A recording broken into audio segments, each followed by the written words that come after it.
A big thanks and hello to Dan Calladine, who joins me today for our Future Trends vodcast. Dan is a media futurist whose specialism gives him a unique insight into what media owners have planned for the short term and their longer term direction of travel. This knowledge, combined with research into consumer attitudes and how they are responding, allows Dan a unique insight into what the future may hold. Dan has spent over 20 years in marketing, working with consultancies, tech companies, and agencies. He is regularly interviewed in the media, including The Drum, Retail Week, and MediaTel. As part of Dan's work, he produces an annual Future Trends report, outlining his views on the most important trends across the year ahead. Today, we'll be revisiting Dan's top advertising trends for 2021 and exploring 4 key trends in particular that we believe are important for marketeers to focus on for the remainder of this year and beyond. Dan and I last discussed his annual trends back at the start of the year, and today we wanted to revisit this conversation to see what may have changed, particularly in the context of the ever-evolving world post-COVID and beyond. So, welcome, Dan. Thanks for joining me today. Thank you. Thanks for being on. I can't believe it's 6 months. It's the year seems to have flown by, even though it's been a very, very strange year. Definitely. No, it's amazing how quickly things go, and just amazing how much has happened during that period, I guess. We prepared some slides, haven't we, for our, or should I say you have? Thank you very much. The last time we did this, I think I talked about it and then I just didn't get around to doing it. But this time what I've done is I've put some sort of, I'll just put it up. I just found some pictures effectively to sort of illustrate what the sort of things that we're talking about.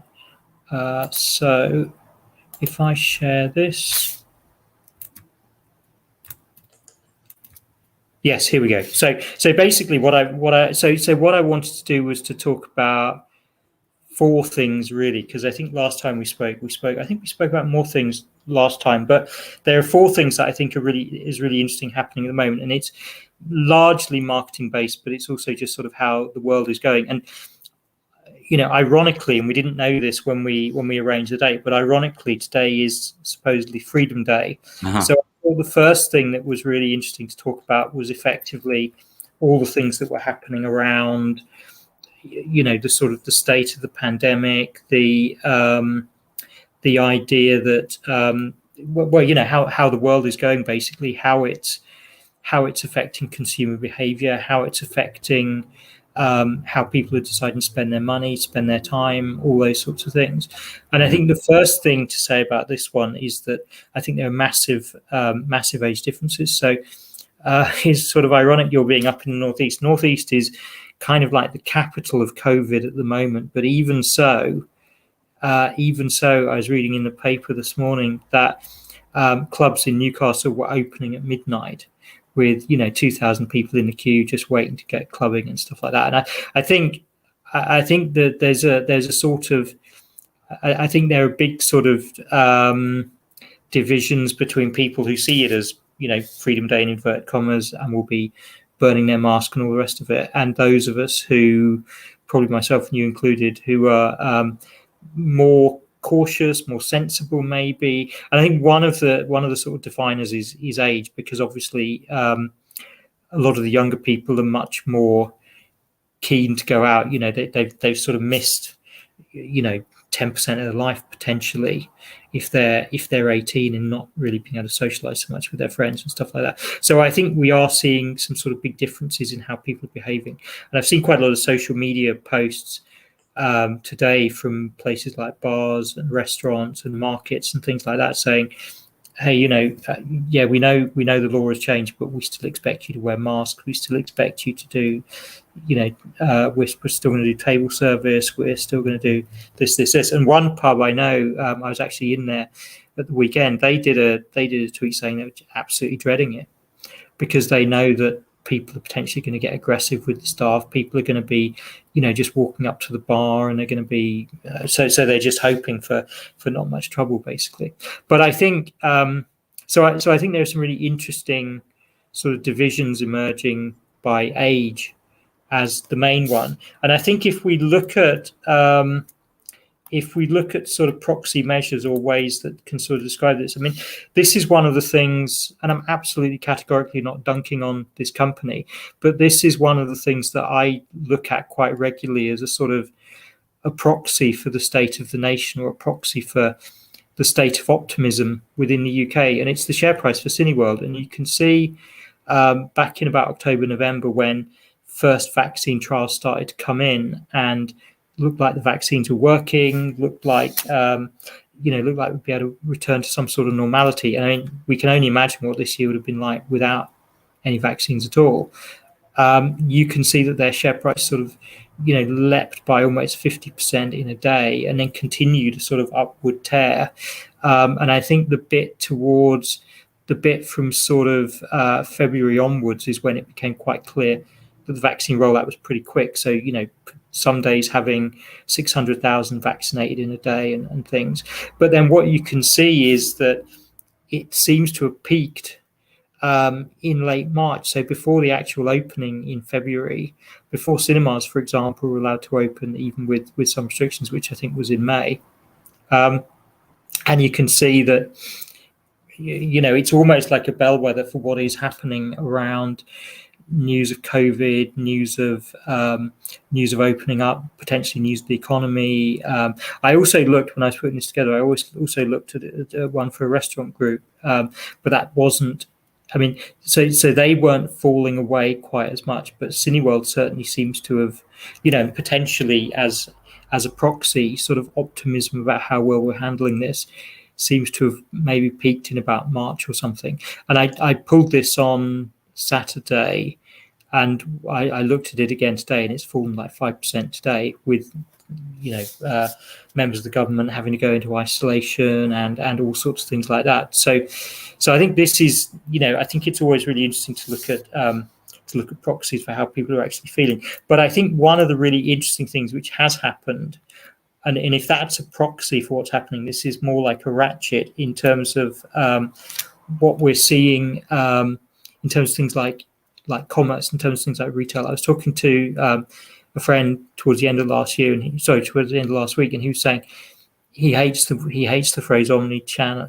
He hates the phrase omni-channel. He hates the phrase e-commerce. It's just commerce and things like that. And this sort of shows very clearly that online shopping has obviously jumped, because many shops were shut and people were encouraged to stay at home and things like that. But where they've fallen away, they haven't fallen back to previous levels. And this is a tweet from Bennett. This was in a tweet from Bennett Evans. I think he actually created it himself from ONS data.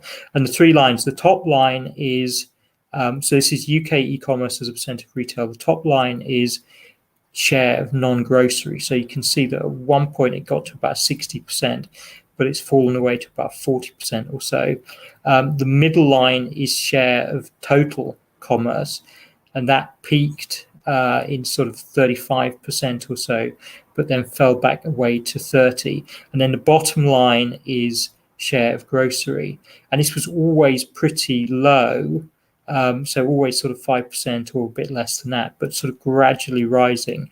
But then you can see that this bumped up to above 10%, and it seems to be staying above 10%. So this is just a sort of indication, that the world has changed. We've all got used to these things, and the pandemic has taught us, how easy things like Ocado deliveries can be, and how convenient they can be, and things like that. And so you've got this big shift in retail that I suspect will never go back to 2019 levels. But then also within that, what you have is some new models emerging. So I'm pretty sure you won't have this where you live, but where I live, I've got about, 5 to 10 different versions of this, all either sticking things in my letterbox once a week or so, or if I go out, they'll be flying on the streets really actively. And these are the on-demand grocery delivery companies. This one, this is an ad from one called Wheezy, and effectively what they do is they operate out of effectively little warehouses, so sort of corner shop size warehouses. I think they stock something like 300 to 500 products, maybe something like that. So just the popular stuff. And they promise to get it to you within 10 minutes or so. And also their inventory is live. So when you go onto something like Ocado, the inventory isn't live. So you might put something into your basket, and then when it actually arrives in your house, you get a substitution because they didn't actually have it. But with ones like Wheezy and Getir and Dija and the other ones, effectively the inventory is live. So, and because it's so quick, if you add something to your basket, they know they've actually got it, and then they can physically do it. And they typically have like a few people within the closed shop just sort of picking things off the shelves. And then they've got a few riders on sort of electric bicycles whizzing around and getting this to people within 10 minutes or so. And the other thing about this is that it's not significantly more expensive. So typically what they're selling is at recommended retail price. Occasionally some things go on special offer and things like that as well. But also the delivery is, sort of reasonable. So £2.50 or something. And I think free delivery when you get above a certain amount. And, it's the combination of the convenience, but also the fact it's not horrifically expensive, but also that it's so quick that I think really wins for them. But I think, and so I think this is likely, obviously in the way of all these sorts of startups, this company is rapidly burning through money, or all these companies are rapidly burning through money and rapidly raising new money to their fighting funds.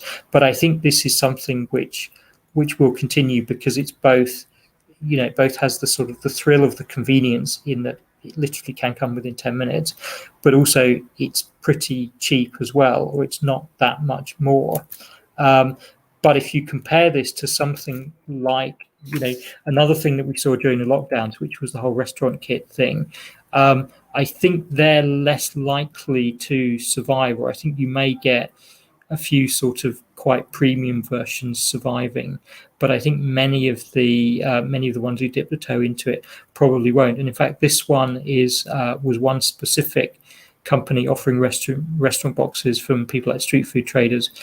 And I think it's really interesting for this one that their last Instagram post was on the 17th of May. So they don't seem to be continuing with it, or if they are, they've turned off their marketing budget, which doesn't seem like a particularly sensible thing to do. So I think we've seen a lot of sort of experimentation, a lot of pivots and that sort of stuff.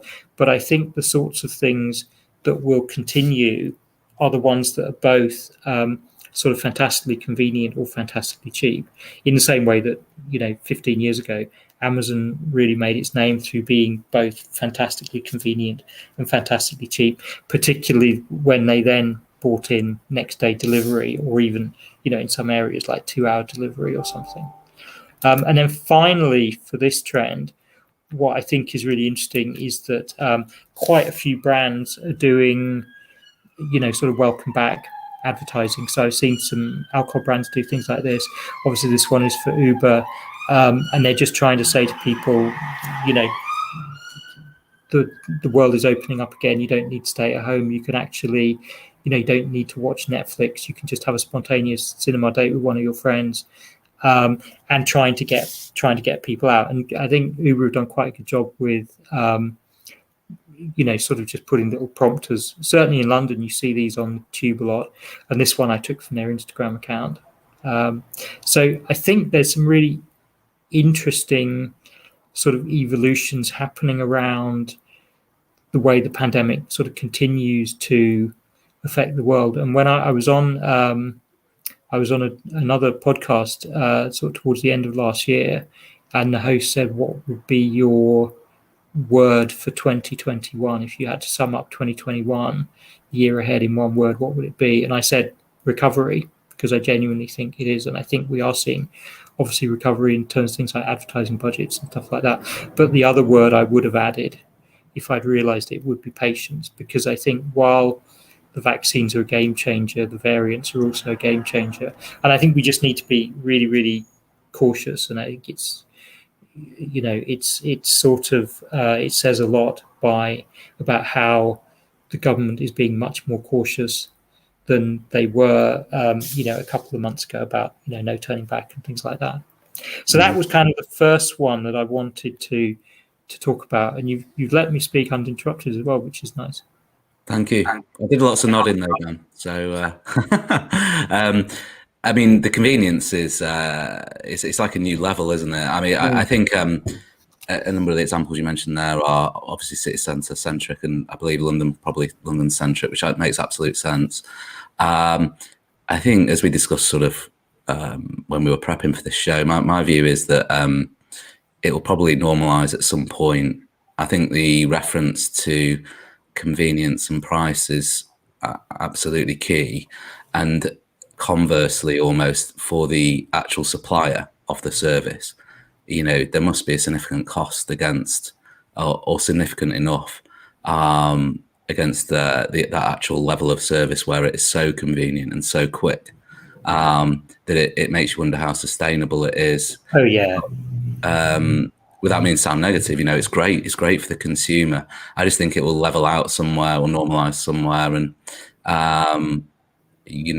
we'll see where that is. But it's certainly, when it does reach that point, going to set, I think, a new benchmark somewhere, and then that will become, in my view, the new expectation from the consumer, that from brands that aren't offering that, it might be seen as a negative, as often these things are. Exactly. So I mean, I think just in the same way that Netflix works incredibly well, you very, very rarely get buffering. It sort of raised the bar for all the people wanting to do streaming. I think I think the sort of level of convenience, the level of technology involved and stuff is just raising the bar. And I think, I saw this amazing stat today from, I think Nisa, the Nisa supermarket chain, said recently that they get something like 10% of their revenue from Deliveroo, because you can order from the supermarket on Deliveroo. And I've been in my local sort of small supermarket a few times recently, and there's been like a queue of Deliveroo drivers. And this isn't as quick as someone like Wheezy, but I mean, people are definitely getting the idea of the the convenience. And I mean, if you've got somebody around for dinner, or somebody around for the afternoon to play some games or something, it's so much better than the whole sort of the traditional, okay, whose job is it, whose turn is it to go to the shop for more wine or more crisps or whatever. So I mean, it makes perfect sense, but I think it's still true to say for Uber that they kind of lose money on every ride that they give, in a general picture. And I think all of these companies are just burning through huge amounts of money, but you will probably get to a position where there's been shakeout in the industry, but it's something which is always there. Mm-hmm. Yeah, and I guess it's that fusion as well, just to round off, of such accelerated change, as you said at the start, that we're all aware of really through the last 16 months, and then the fusion of that, and then the new offerings such as this highly convenient new models, and the acceleration anyways meant that brands have had to generally sort of fast track any plans that they may have had around digital enablement, e-commerce, all those areas. That fused with these new offerings, it's almost, where's it all going to land? So,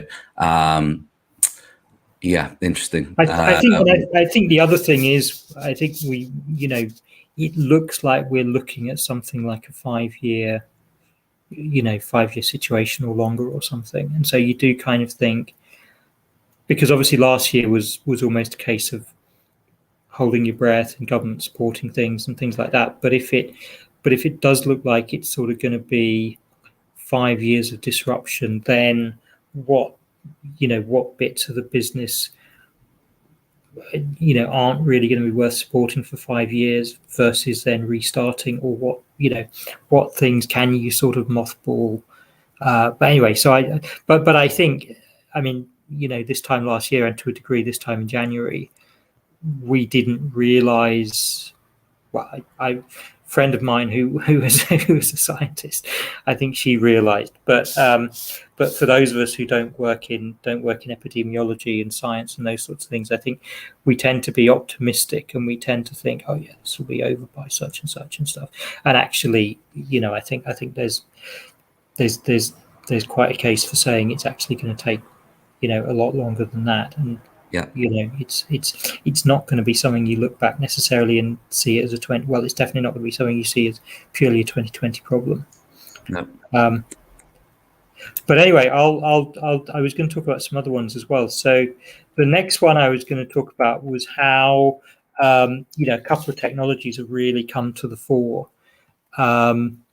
during the pandemic, and these are really the technologies from the camera on your phone. So everybody has a smartphone. Vast percentages of us have a smartphone, and there are two technologies that every smartphone has based on the camera, and people have having been comparatively skeptical, or having seen sort of slow growth of these, people are now getting much more understanding of what these technologies can do for them, and more people are using them. So this chart is something which came from a Deloitte report in association with Snapchat, and what this shows is their projection for the number of augmented reality users, and they say something like 4.3 billion, I think it is, by 2025.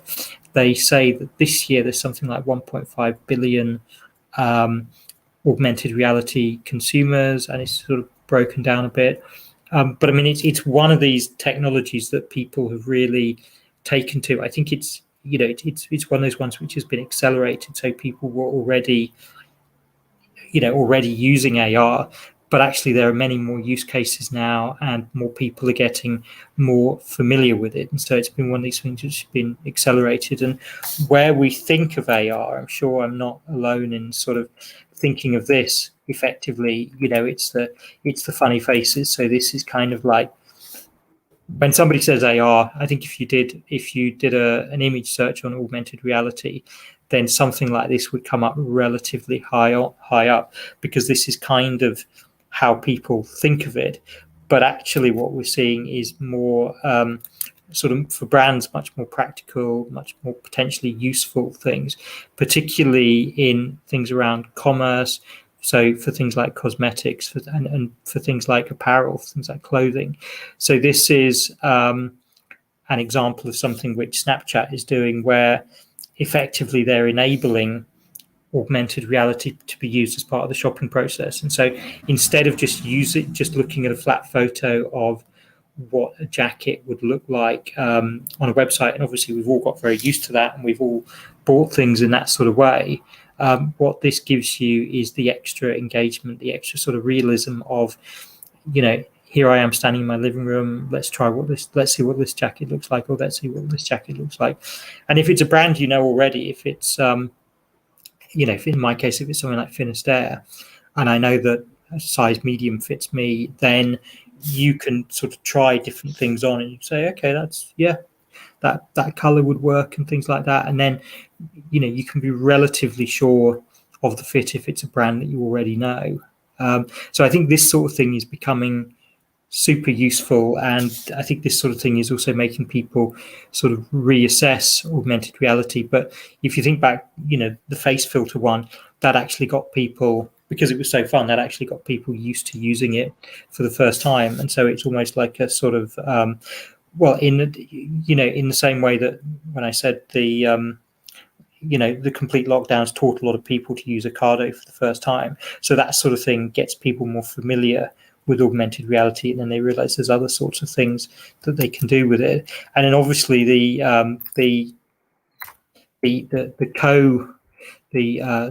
sort of the other big camera-based technologies, QR codes. And so what we've also seen is more and more people using QR codes. In fact, I haven't seen any stats on QR codes since about October last year or so. But the fact that you have to use them to check in, to test and trace, the fact that I think still a lot of pubs and restaurants and stuff will be doing the QR code check-in thing. Means that people are very familiar with them. They know they don't need a separate app on their phone. And so there've been some really interesting examples around this, and two that I wanted to show are food-based. So I shared this one on LinkedIn a couple of weeks ago, and it's a partnership that The Guardian has done with Ocado, where at the bottom of all of the recipes in the Guardian Feast section, which is part of their Saturday newspaper, they have a little QR code, which if you scan, it just opens up this page in Ocado where it just lists all of the ingredients, and you can just really easily add them to your basket.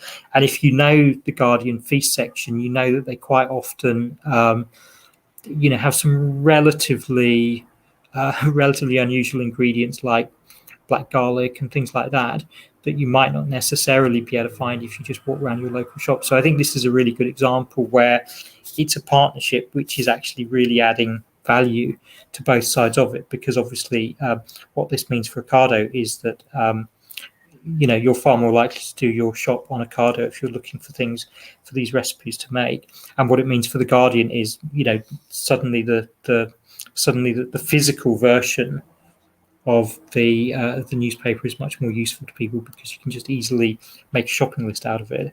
And then the other version, also relating to food, this is something that I think they've been doing it for ages, but I only sort of got around to taking a photo of it last week. And so it's the same idea really from Sainsbury's, that they're putting up great big posters with meal inspiration and stuff like that. And again, with a QR code, you can actually just scan the QR code and download the recipe, and I think they may show you, roughly where things are in stock in the store or things, and you may be able to buy things online with that as well. So I think it's just really, fascinating how we've gone through a situation where for ages people were just asking, why haven't QR codes taken off in the West and stuff, and then suddenly they are. Because of things like test and trace, but also because people are coming up with some really useful uses of them, some really sort of value-add uses of them as well. Yeah, it's great. I mean, both areas are really exciting, I think. I think, to go back to the AR examples, particularly of the apparel brands you mentioned there, and then if we consider, the changing sort of offline retail environment, because naturally with something like apparel, there's still very much that element of people want to try things on, they want to experience the piece, they want to see if it looks good, if it feels right for them, and it's sort of bridging that gap really. And we've talked about it for a relative amount of time now, the theoretical ability in the future to be able to do that, and it feels like that time is starting to appear with some of the examples. I know it's worked effectively to a certain extent within beauty, things like makeup and so forth. And then it seems to be within sort of clothing accessories be working quite well for the likes of Gucci and so forth, where it's more sort of shoes and maybe accessories that are sort of being pushed a little bit more within the within the technology. But it's great because, if the trends grow through e-commerce, changing environment offline, but people still needing or wanting that, being able to see the pieces upon themselves. Yeah, it just makes it that much more immersive. It just takes you that step further. And I think the other thing with things like apparel is that I think you're less likely to order two colors, or you're less likely and send one of them back, or you're less likely to order three sizes and send two of them back and things like that. Because in the Farfetch example, one of the companies that Snapchat bought recently was one that does sort of virtual sizing. So I think you effectively scan your body with the app on your phone, and then it's got your measurements listed effectively. So it kind of knows that your chest size is this and your arm length is this and stuff. And so when it sort of puts the jacket on you, it does it as far as I understand, sort of pretty much to scale. So I think I think it actually works pretty well in those ways. Mm-hmm. So it's actually, And yes, it's pretty smart technology, and I think it's pretty. I think Snapchat have been really clever, because I think something like that is relatively hard for other people to bring in a week later. yeah, Because it's based on some pretty proprietary technology. yeah. And I guess for Snapchat themselves, it's sort of broadening out their audience as well, and the Yeah. reason people may use the app. And with QR codes, I think it's naturally like connection between the couple of examples you've got there, the sort of offline, in supermarket example here, and the newspaper, and linking that sort of to digital. That plus the immediacy really has really something that's really captured me. I went to a zoo, a slash out mini outdoor safari with my family a Wow. couple of weeks ago, and not the most digitally enabled of places, as you may imagine, but they had QR codes, and they had it connected to their YouTube channel, and it's just quite nice. You're going around looking at the monkeys or whatever, and you just Yeah. and it would take you to the YouTube channel and show you a video of a monkey. So it was nice because you could watch the videos when you get home with the children Yeah. and so forth. So it feels like the simplicity and the instant nature of the connection are really, really useful. Really I useful mean, tool. QR codes always were incredibly useful, because I remember having conversations years ago where people say, well, why would we use a QR code when we can just tell people, then when people can just search for it on your phone? But the point is that the QR code takes you to a very specific place, and you can also change the destination from the QR code automatically. So, on Monday it might lead you to such and such. On Tuesday it might lead you to such and such. The same code, you just have to change the destination URL in the background of it. I'm pretty sure you can do that. But yeah, so the technology, the technology is just really good and can work really, really well. Yeah. The next one I wanted to talk about was about the rise of audio. So I think, there've been quite a lot of winners through the pandemic. You think about streaming, you think about gaming, and those sorts of things. But audio and audio advertising is definitely one of them. And when we talk to podcast companies, they talk about how much listening has gone up, and how how much stuff is going on at the moment. And I don't have a chart to show it, but this was in the most recent IAB Europe ADEX report for Europe. And what this shows is, so it doesn't show on the chart how much audio went up, but it shows that on average, digital ad spend went up by, I think it's 6.3% over the course of the year, which is, it's good to get a growth in a year like 2020. But what they saw with audio was that audio went up by something like 16.5%. So within digital advertising, while it's comparatively small, I think something like 500 million across Europe, it's growing faster, I think, than almost any other category, apart from, I think it might have been social video, but don't quote me on that. But effectively, what we're seeing is more people listening particularly on their mobiles, but also on things like smart speakers and things like that.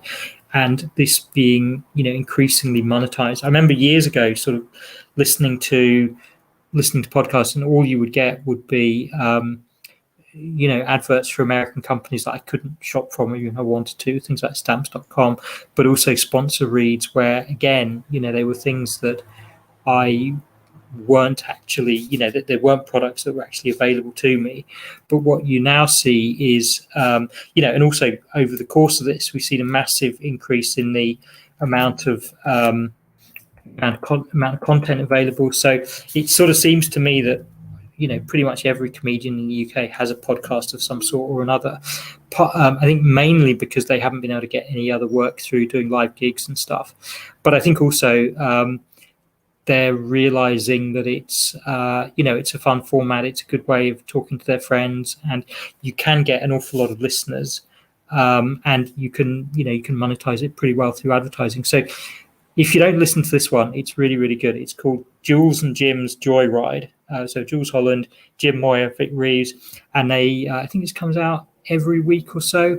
and they basically just interview their mates about, well, the initial start to the conversation is about forms of transport, whether it be cars or ships or whatever, but then inevitably over the course of 30 minutes it just drifts off into everything, and it's a funny one. But and they've got some advertising on this. I think I should remember who the advertiser was, and it's bad that I don't. But they've got a car company that they do a sort of a 2-minute sponsor read for at the moment.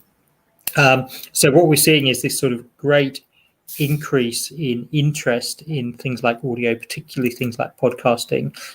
And if you think about podcasting and you think about advertising, I haven't spoken at all about privacy issues and things like that. But one of the things that looks very likely is that a lot more of the advertising is going to have to be contextual in some sort of way.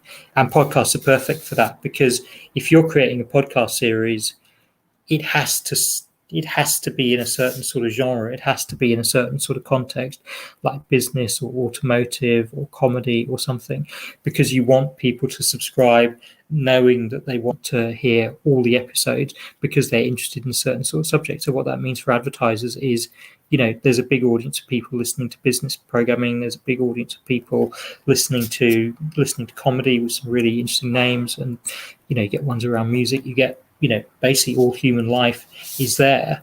But then also I can't really talk about audio without talking about this new sort of the new genre of live audio. And so I possibly should have done these charts in the reverse order, but Clubhouse was the first one and became famous for being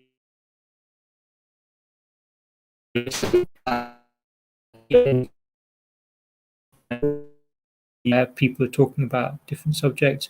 I'm assuming we didn't lose audio there. I know that we lost video for a second, but anyway, and we're starting to see, I think, people trying to do some interesting things around this. So Twitter's just signed a deal with the NFL that will give them sort of 20 unique shows over the course of the year that the NFL are producing for them. And I think the idea that, because Twitter's paying a lot of the money for the rights and stuff, they'll actually do a proper professional job of it, because a lot of this content initially, and the same thing started with podcasts and stuff like that, because there was no budget going into it. Inevitably, it could all sound quite amateurish.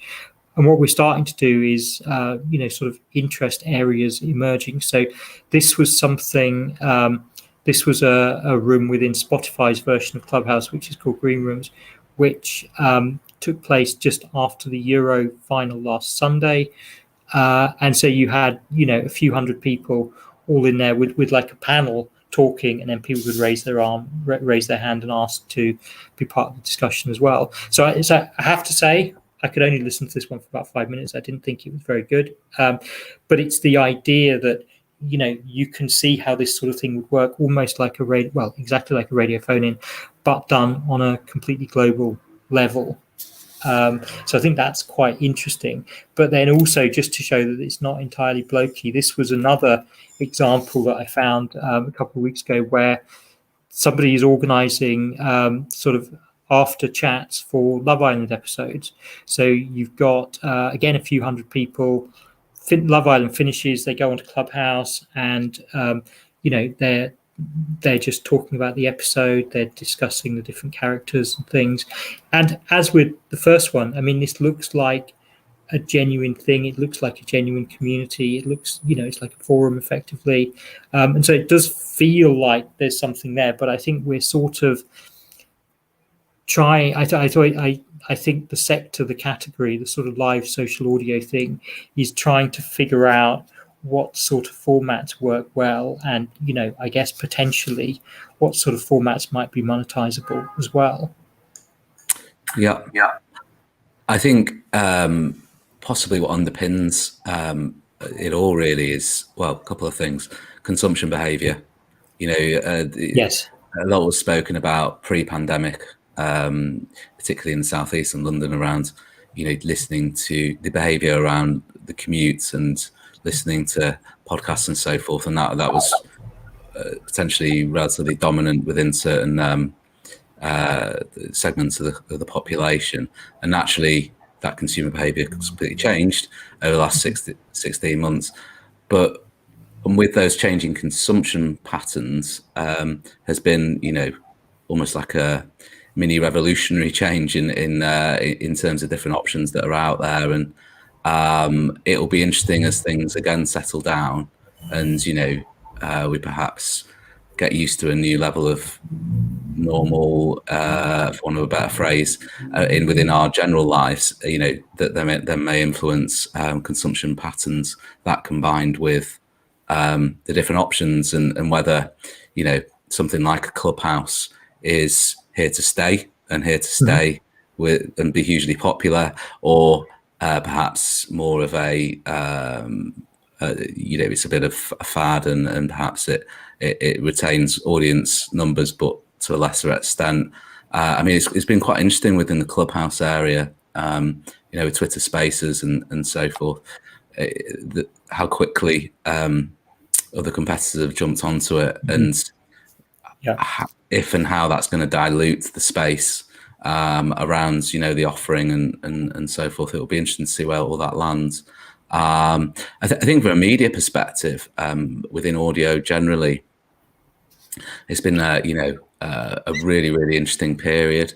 You mentioned the growth there earlier. The targeting capabilities now through certain platforms, how you can get really granular with the targeting of specific audience types, right down to job title, and make it a really interesting medium to reach your audience through. And it'll be interesting to see, as I suspect it will gain traction in terms of brands looking more towards audio as part of the media mix, part of the marketing mix, and then more volume comes through the channel. It'd be interesting to see how that evolves as well. So yeah, a really, really, really interesting area that's evolving quite quickly, and be interesting to see where I think it's really fascinating. It's like, I remember Twitter in the very early days, and it was just so niche. There's certain communities would be on it, like quite a lot of advertising strategy people were on it, quite a lot of and obviously celebrities and things like that.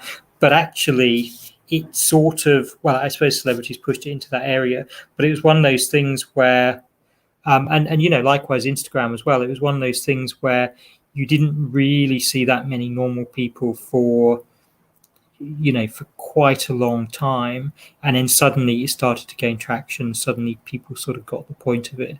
But also part of that with Twitter was that Twitter became easier to use, and didn't go down so much and things like that as well. But yeah, I think audio is just fascinating. I personally probably listen to something like 3 hours a day or something ridiculous like that, so more than I watch TV. But I know I'm an outlier, definitely. But then the final one I wanted to talk about was what's sort of happening around paid content. And I think one of the really fascinating things this year is increasingly people are sort of, well, it's kind of the paywall thing, but also it's just the idea that both brands, both apps, both channels, whatever, are getting better at sort of recognizing somebody is a casual user versus somebody is a real hardcore fan, and the person who's the real hardcore fan is much more likely to sort of pay for extra stuff. And actually, if you offered them extra stuff, they would probably be quite tempted to go for it. And so the reason for this is really just to sort of show the circles of payment, or the circles of use of a particular service or a particular product or something. And people on the outside, are sort of casual users, not active rejectors, but they probably, in old media terms, it would be something like you'd watch an occasional episode or something if it was on, or if there was nothing else to do. And then towards the middle, it would be absolute super fan, go to see a live recording and all that sort of stuff. And if you translate that into payment, then it's very much like the people on the outside probably don't pay for it at all. They use the free version. If it's a physical product, they've probably got like the cheapest one, or they've got a very out of date one, or they bought one secondhand or whatever. But in the middle, it's the people who it's the people who actually collect them who are avid fans and stuff. So to show an example of what I actually mean around this, if you think about something like Twitter, so Twitter's always been free. And I mean, there's actually, I even saw a version of this today or yesterday, maybe, of the whole sort of meme on Twitter of why is this website free? It can be incredibly entertaining, and people sort of occasionally post screenshots of Twitter interactions where somebody's getting totally dunked on.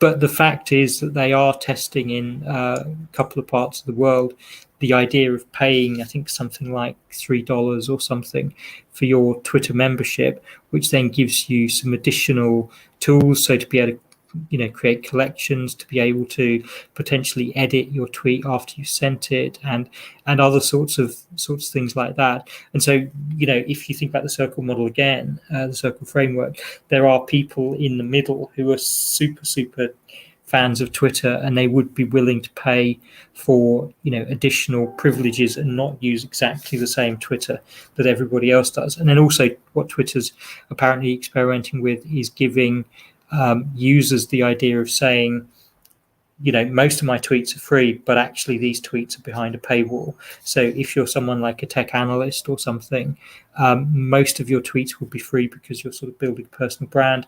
But then if you were going to an Apple event, or if you were, or if you'd seen a report and you wanted to give your commentary on it, then you could put those ones behind a paywall. And we've also seen the rise of, all the paid for newsletters and things like that as well. So this is quite an obvious example, but one that I think is much less well known is this. I'm assuming it was an experiment. This thing that Spotify did, I think in May and June, where effectively they organised live audio-only gigs from some pretty big stars like Rag and Bone Man, Liam Bridges, Black Keys. But even if you had Spotify Premium, you didn't get access to these. You had to pay an additional $15 for each one of these concerts to actually be able to listen to it. And I think they're only about an hour long or something.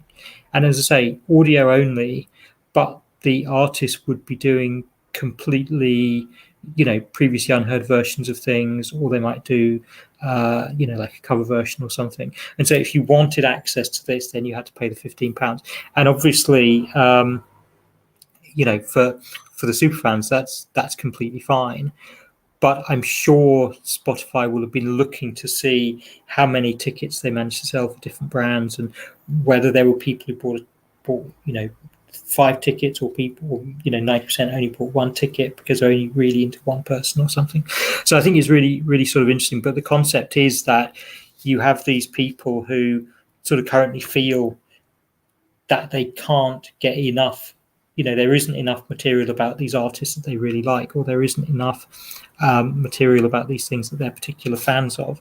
And so then, just to finish, one of the other sort of big sort of technology things that's happened this year, the rise of what are called NFTs, so non-fungible tokens, which are effectively little sort of digital certificates held on the blockchain that prove that you have sort of give you bragging rights to say you're the official owner of a particular thing. So you don't physically own the artwork. And in this case, it's something that ASICS is selling at the moment on one of these platforms. So you don't physically own the shoe or the picture of the shoe, but what you do own is a certificate that says that you're one of, I think it's only 20 in this case, owners of this certificate relating to this particular artwork. And so this is totally baffling to an awful lot of people. This is, if you think about the circles, the circle in the middle for this one,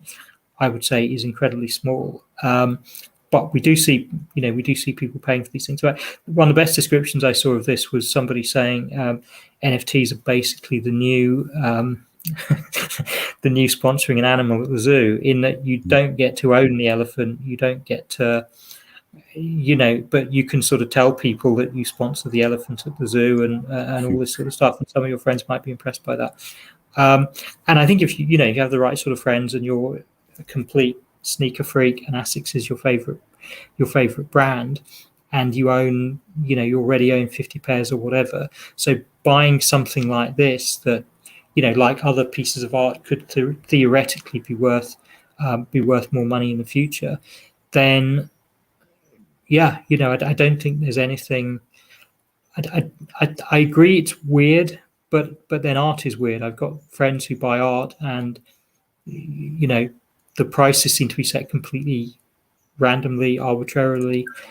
They're not things that I necessarily pay money for, but it gives them a lot of enjoyment to do it. And so I think we will see more of these sorts of things, and I think we'll see more brands and channels and services sort of experimenting with, this person watches Netflix for 50 hours a month. If we increase if we increase the cost of their subscription, would they pay that to see shows, I'm making this up, but like 2 days early or whatever. So I think there's going to be all sorts of interesting things happening around this area, and I think there's a big potential upside for brands if you can actually get it right. But obviously, it's much easier for a brand if you're ASICS than if you're, washing powder or something like that.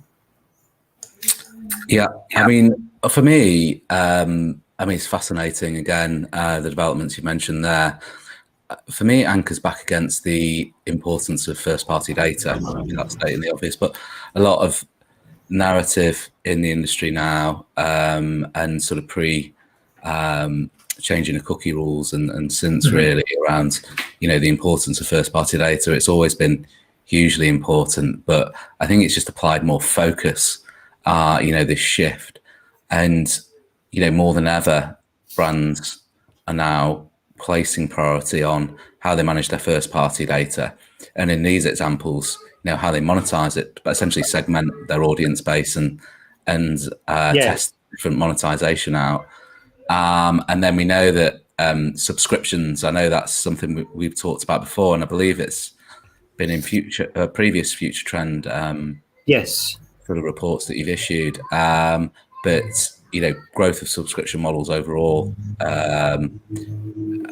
due to that sort of monetization, and I suppose certain brands trying to build a more retained income across from their sort of loyal customer bases. Yeah, totally. Well, I think also, there's now so many more ways to do this than there used to be. It used to be really hard for brands to actually offer different things to different, to different audiences or obviously pre-digital, all TV was broadcast, and you couldn't actually, but the only way to do that was selling videotapes or DVDs or something.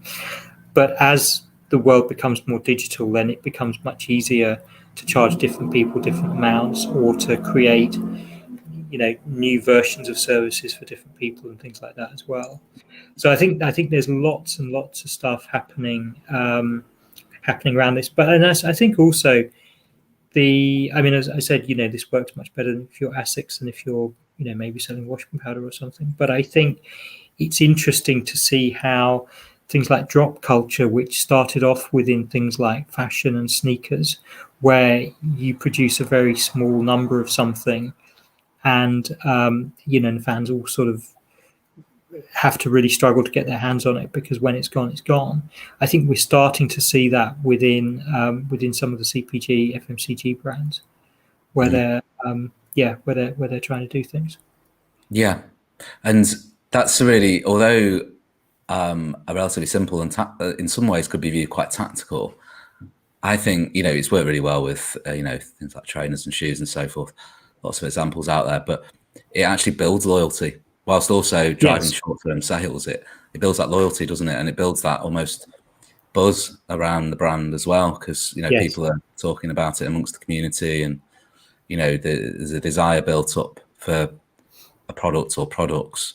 Then that stimulates sort of brand conversation and further desire, I guess. So really interesting. Yeah, totally. Yeah, I think there's an area ripe for experimentation.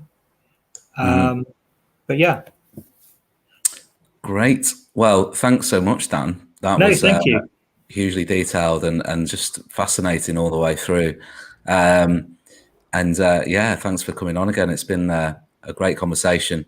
And hopefully we can do it again, in a few months. Yeah, I'd love to. I'd love to. Well, I always wonder with these things, are we, what are we going to talk about after 20 minutes? But it's nearly been an hour. So, yeah. Yeah, fantastic. Brilliant. Well, let's obviously stay in touch, and we'll look forward to seeing the next evolvement of the trends and seeing. Thank you. A number of those we've talked through today. It's almost a wait and see, and these are. Yes. Well, so these are kind of related a bit to ones that we were talking about last year. So I'm going to have to be quite. Well, we'll see. We'll see what's coming up later this year, anyway. Great. All right. Well, take care, Dan, and thank you again. We'll speak soon. Thank you very much. Great to see you. And you. Bye-bye.